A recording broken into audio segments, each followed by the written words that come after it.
Good evening and welcome to Tucker Carlson Tonight. So you remember when Russia invaded Ukraine in February, and at that time our leaders told us this wasn't some faraway conflict in Eastern Europe.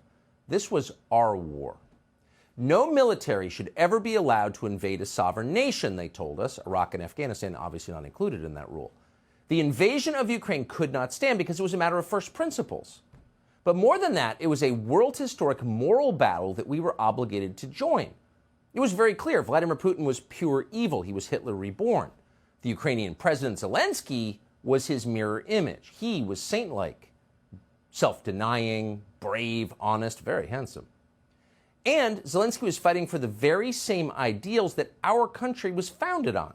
A number of news outlets, including CNN and the LA Times, compared him to George Washington. So they told us that with one voice, month after month. No disagreement allowed. Not surprisingly, it worked. Americans fell hard for President Zelensky. They all did. Even in rural areas that voted against Joe Biden, you saw Ukrainian flags hanging from mailboxes.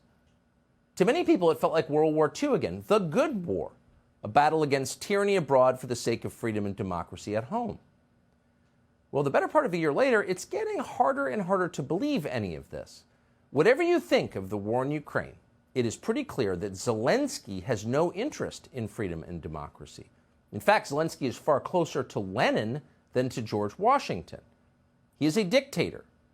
He is a dangerous authoritarian who has used $100 billion in U.S. tax dollars to erect a one-party police state in Ukraine. And that's not an overstatement.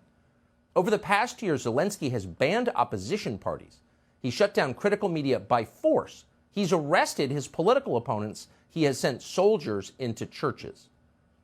Zelensky's secret police have raided monasteries across Ukraine, even a convent full of nuns, and arrested dozens of priests for no justifiable reason whatsoever and in clear violation of the Ukrainian constitution, which no longer matters. And in the face of this, the Biden administration has said nothing, not one word. Instead, they just continue to push to send Zelensky more tax dollars. So naturally, Zelensky has become much bolder. Why wouldn't he?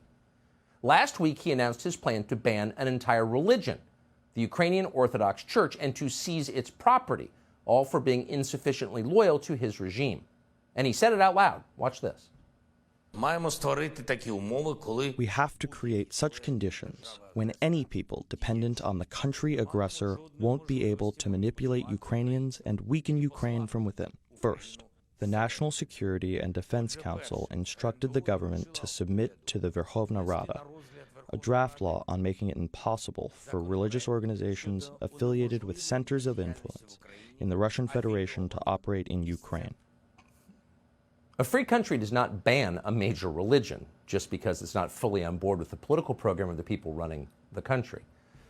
But Zelensky's doing that, and his cabinet is now devising ways to punish Christians for practicing their banned ancient religion in Ukraine. Quote, personal, economic, and restrictive sanctions will be applied to any Christian caught worshiping in unapproved ways. Now, the Ukrainian Orthodox Church is more than 1,000 years old. With the full backing of the Joe Biden administration and the U.S. Congress, Zelensky has decided to ban it. So here's the response of one bishop to the news.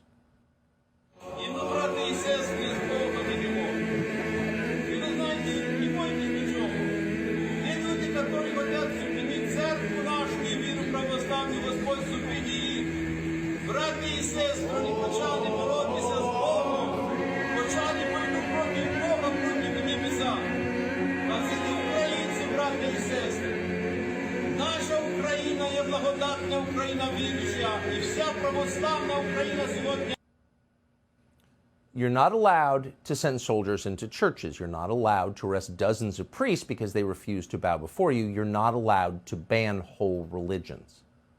So most of the U.S. media, most, have just ignored this. Some have made excuses for it. Oh, he has to do this because there's a war. But there's no justification for this whatsoever. The Ukrainian Orthodox Church is not Russian, it's Ukrainian. It has no connection to the Putin government. It has, in fact, officially denounced the Russian invasion of Ukraine. So once again, there is no justification for destroying and banning this church. The reality is that Ukrainians cannot listen to media outlets that criticize the Zelensky government because they've been banned. They cannot play music from Russian singers. No, this is not in Taliban-controlled Afghanistan. This is in the democracy of Ukraine. that we support. They can't play music from Russian singers. They can't vote for an opposition party because they've all been shut down. And now their churches are being raided and their priests arrested. So the fact that our leaders are calling this freedom tells you a lot about what they're planning here. Of course, why would you defend this? Because you approve of it. For its part, Ukraine's defense ministry has stopped pretending this is about freedom. They're just happy they're getting paid, and they're finally crushing any opposition in their own country. And that's why Ukraine's military is now using your tax dollars to produce choreographed dance videos for social media consumption, sort of like the COVID nurses. Here's one of them.